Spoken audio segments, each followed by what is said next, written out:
Hey everybody, hello and welcome. Hope you're all having a fantastic day out there. Sorry I haven't been around too much here on YouTube. I miss you guys. Hello, thanks for sticking with me. I wanted to pop on real quick before the video played out and let you all know that normally I would like to put up the entire album reaction to the album that I'm reacting to, but I cannot do that for the Tortured Post department for a few different reasons. First reason is, one, the album reaction so far is over 6 hours long. I know, it's crazy, but this is a very dense album. And number two is this album is riddled with copyrights for YouTube, and it's just next to impossible for me to share this on YouTube without spending weeks of editing. Maybe at some point I'll get around to trying to do it, but like it's just a huge chunk of my time to do that. I just don't know if it's gonna be possible with my schedule. If you are interested in my reaction to this album, it is available now on Patreon, along with the Eras Tour. We just did that, which was a lot of fun as well, along with thousands of hours of other content as well. But if Patreon's not your thing, hey man, don't worry about it, because in the coming weeks, I'm gonna be over on Twitch. I'm gonna be doing a live listening party with everybody, and it should be fun to kind of get down to the bottom of some of the theories and things that I expressed on the album reaction. Anyway, I hope you all enjoyed the video, so let's just roll right into it.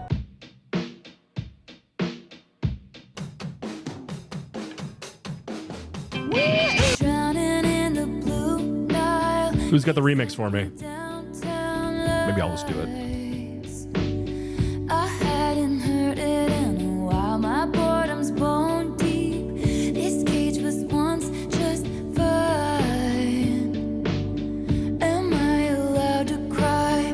I dream of cracking locks, throwing my life to the wolves or the ocean rocks, crashing into him tonight. He's a paradox.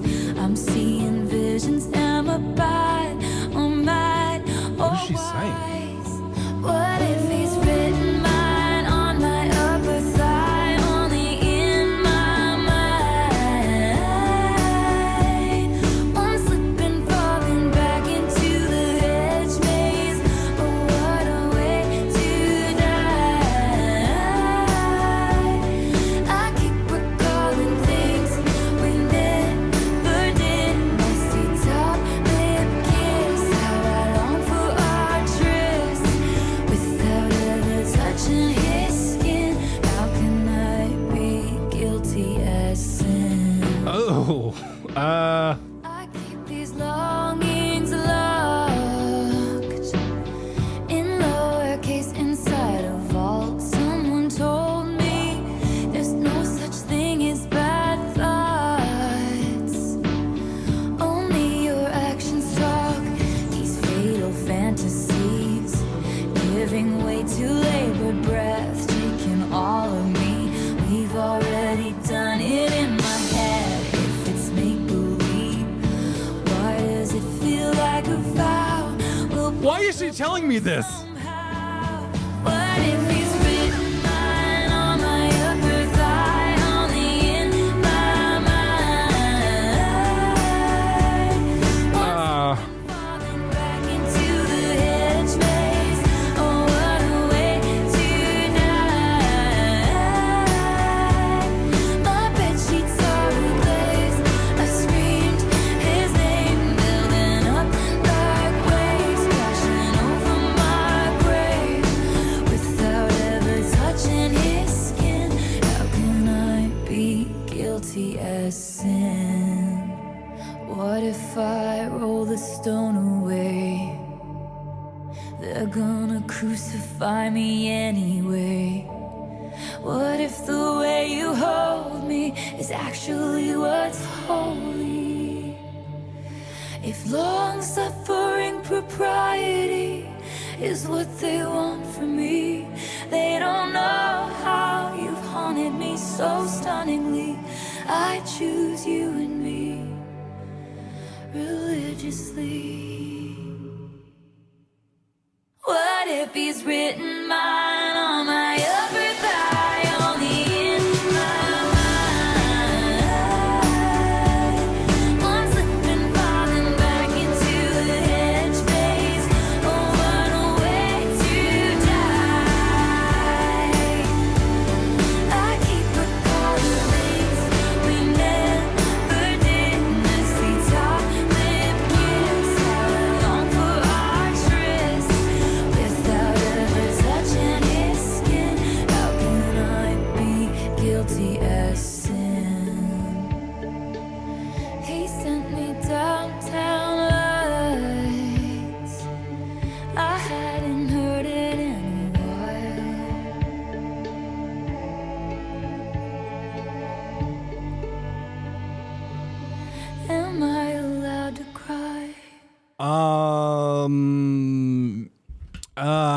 could be wildly wrong on this one, and it wouldn't be the first time. All right. Sometimes my assessments aren't exactly 100% accurate on first listens, and I get more context later on, and that's why I'm almost a little worried to even mention this, because this could be this could be one of those moments where people decide, you know what, I don't think I want to subscribe to Jim Games anymore. We've taken things a little too far, and I'll understand. I'll get it. Because I think this is Taylor deeply fantasizing about somebody and conflicted with the thoughts that she's having, with having these very intense experiences alone, to completion, if you know what I mean. Is it cheating, and am I guilty as sin, or are any thoughts okay? And am I even allowed to cry? Like, are these feelings and emotions valid? And the thing is like, it's like sexy as I want to like make this song seem, and like, you know, as risque as it is, it doesn't read like it at all. It feels poetic. It feels mournful. It feels like I know that she did this thing, and, you know, I want to be excited by that. But at the same time, the general sense of it is, it's coming from a perception of like, she doesn't know if she's okay, or if this is even allowed, or if her emotions are valid. That, which definitely spins things, and it takes all of the sexiness out, I suppose. I think that's what's going on. And I think at the end of the day too, she's choosing to stay with the person that she's with. So I'm assuming she's having like these deep sexual fantasies about some other guy, possibly Matt, I don't know. But she's with somebody else, possibly Joe, I don't know. And she's choosing not to act on them. She's choosing to never touch his skin. She's choosing to be religiously attached to the person that she's with, even though there's it's not exactly doing it for her. She says it right up here too, and she uses color as well, drowning in the blue Nile. So I think that is leading me towards Joe, because when she correlates Joe to a color, it's normally blue. And here's the thing too, is like, at first I'm like, is she talking about suicide or depression? Which at this point we're kind of used to, you know, with Midnights and just littered and hidden in her poetry. There's definitely been a lot of talks about depression and her mentally not always being okay. So mostly it feels like she's asking us if her emotions or her feelings are valid in a very transparent and very raw way. I mean, she's been raw and vulnerable before, but this is like taking it to a deep level. This is like, should I be hearing this? I mean, this just seems so deeply personal. And then she talks about throwing her life to the wolves, or the ocean rocks. So I was like, oh shit, things are getting kind of dark here. But I think what this is supposed to be is a metaphor. They say like a sneeze or an orgasm is supposed to be like a tiny death. That's what they call it. So I think that's what she's using it as. I think that's the imagery that's supposed to be painted here, because the next line is, he's a paradox. So, you know what I mean? So I think that's there's a little nod and a wink there. This so far this album is unexpected. Unexpected is the best way to describe it. I was so cocky going into this. I'm like, I know what she's up to. I know what she's doing.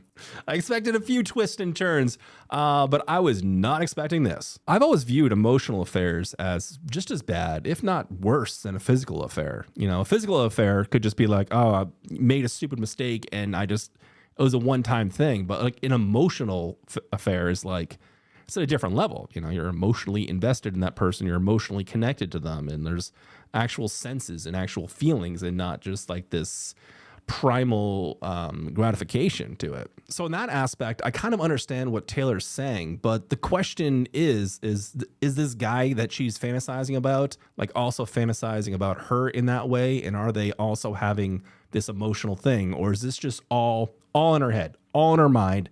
She's just obsessed and she's just into it, you know? So vocally, I would describe Taylor's expression on this track to be mostly delicate.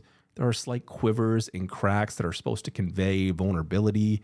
And it really does read. It bleeds through, not only with just the straightforward messaging, but again, as a singer and voice actor. Her vocals kind of slide in and out of the production as well. She uses a lot of sighs or almost moans, and it's just, I think it has like an essence of sultry to it, but you'd think it would be sexy.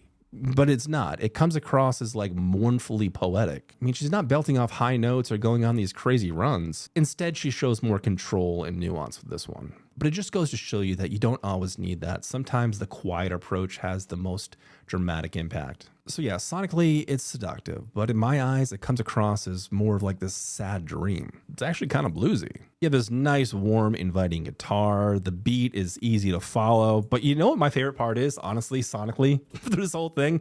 I don't sound crazy, but it's a tambourine. Because just like on Taylor's vocals, how it's soft, but it sometimes cracks a little bit or has like this sense of quiver, it's letting the listener in and letting us know, hey, there's something happening here. There's a shift. There's actually a dramatic point in a very inviting song here. The tambourine plays that to the sonic aspect of it. It's sharp.